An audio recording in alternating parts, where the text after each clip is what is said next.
السلام عليكم ورحمة الله وبركاته. ازيكم حبايبي؟ عاملين ايه؟ يا رب تكونوا بخير جميعا. النهارده بقى هنعمل مع بعض فيديو حلو كده وسريع، يا رب يعجبكم. طبعا مختصرة قوي على قد ما اقدر عشان ما اطولش عليكم الفيديو. زي ما انتم شايفين الطحال الحلو قوي اللي احنا جايبينه ده. اهم حاجة في الطحال طبعا انه ما يكونش مقطوع خالص. لو في اي خرم صغير ممكن ما تكونيش واخده بالك منه، بيطلع الدم اللي جواه كله، وتبص تلاقي الطحال بتاعك بقى يعني قد كف الايد.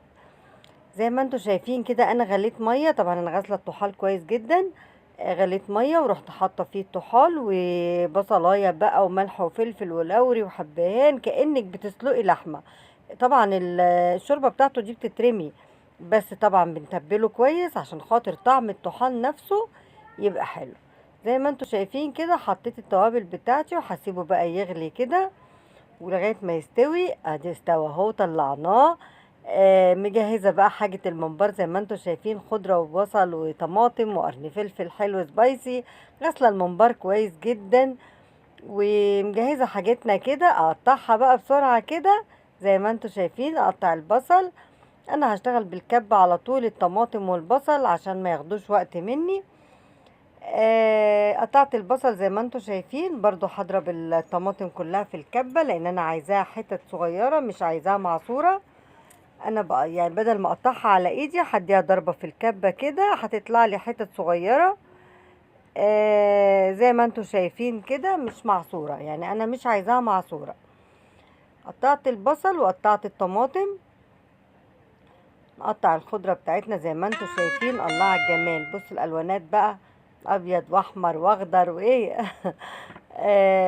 حطينا الخضرة والبصل والطماطم على بعض كده. وطبعا غسله الرز ومصفياه كويس قوي على المصفى. بس كده يا حبايبي حطيت الرز.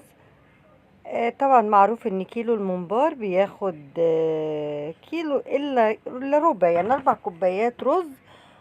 لاني ببقى مكتره البصل قوي ومكتره الطماطم ومكتره الخضره، ده بيخلي الممبار طري وانتي بتاكليه كده ما تحسيش ان هو ناشف. كتري الخضره بتاعته كده اللي هي الطماطم والبصل والخضره، هتلاقيه طري كده وانتي بتاكليه وحلو ومش ناشف. حطي التوابل بقى، ظبطي التوابل كويس قوي، ملح وكمون وشطه وكزبره وفلفل اسود، بهارات لحمه. حطي التوابل اللي بتحبيها كده.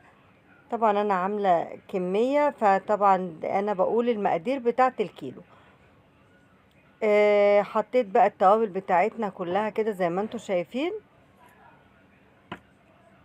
بظبط الملح وبحط في السليق ملح عشان خاطر لو اتحط في الميه بتاعه السليق الملح ما ينزلش منه يبقى طعمه دلع.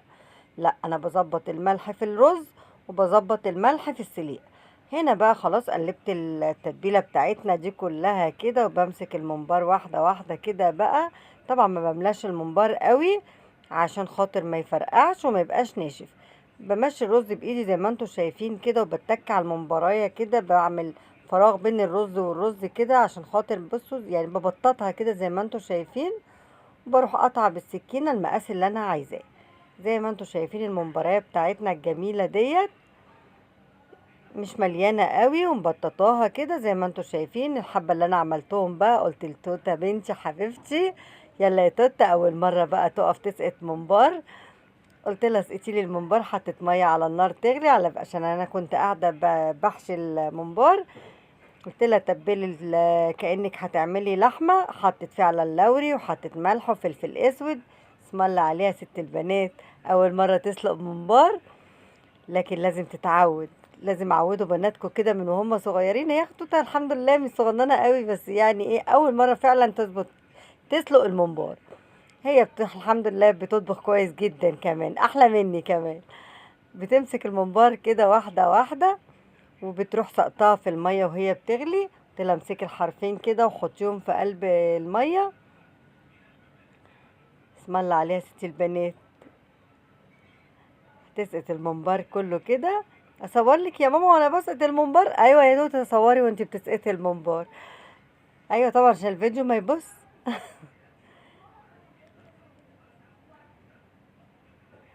ايه رايكم في توته بقى؟ تنفع ست بيت؟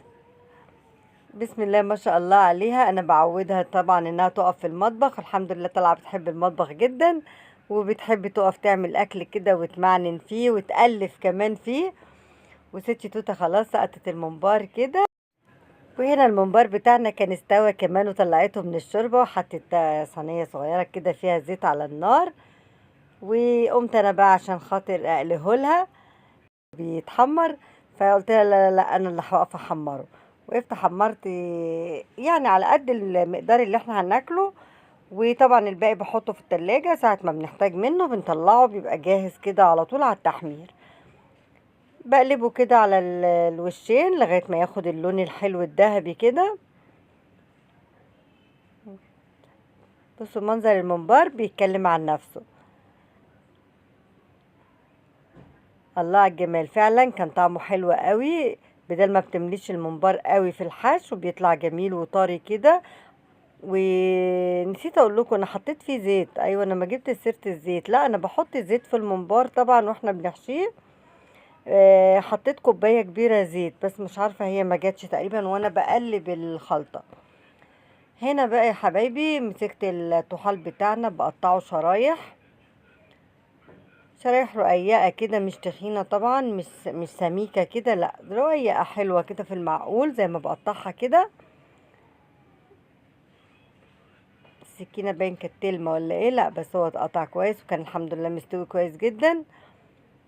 بقطعه شرايح كده، برضو بقطع على قد اللي احنا هناكله بس، والباقي بحطه في التلاجة. يعني انا عملتهم على وجبتين. ساعة ما بحتاج منه بطلعه بحمره، بحمر معاه الممبار بيبقى طبعا كأنك لسه عاملاه حالا.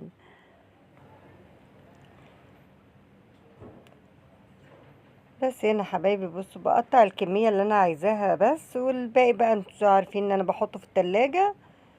يعني حاولت اختصر معاكم على قد ما اقدر كده، عشان خاطر انا عاملة معاكم الحاجات دي قبل كده، بس حبيت اشارككم اليوم بتاعي والفيديو بتاعي. انا عاملة الممبار والطحال اكتر من مرة قبل كده على القناة. بصوا منظر الطحال وجماله، هو بيتكلم عن نفسه. بصوا المنظر. بس هنا الطاسة بتاعتنا اللي كنا بنقلي فيها الممبار، لقيت الزيت نضيف يعني مش هغيره ولا حاجة. حطيت فيه الطحال كده زي ما انتوا شايفين. طبعا انا ما بحمرش الطحال قوي عشان ما ينشفش. رشة الملح والفلفل في النهاية دول بقى بيودوا الطحال في مكان تاني. مهما نكونش حاطة في الشوربة وهو بيتسلق ملح، لازم رشة ملح وفلفل اسود كده فوق الوش بيخليه، بصوا لازم رشة ملح وفلفل اسود كده على الطحال من على طبق الطحال بتاعنا الجميل ده. وحمرنا الممبار زي ما انتوا شايفين. الممبار فعلا كان يعني يستاهل بقكم كلكم. بصوا لازم الفلفل الاسود ده، ظبطي الفلفل الاسود والملح هتاكلي احلى طحال. بصوا منظر الممبار. ودي لحمه كمونيه كنت انا عاملاها كده بتومه وكمون. محبتش اطول عليكم الفيديو.